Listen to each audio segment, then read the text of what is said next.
Bless the Lord, everybody. I want to encourage you today. You know, sometimes we take for granted that traveling on the road, we have to get from point A to point B.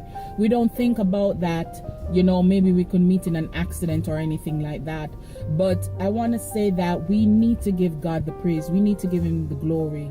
You know, even we're traveling on certain routes, look at like Waterhouse and Waltham. It is ridiculous. I don't like driving on those routes simply because of the bus drivers on that route. They are crazy on the road. But I have to take that route sometimes.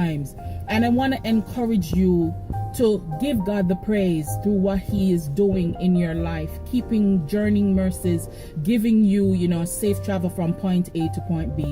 Remember that today. Worship him, thank him for the journey. Thank him for the journey through life as well. Bless you in Jesus' name. Amen.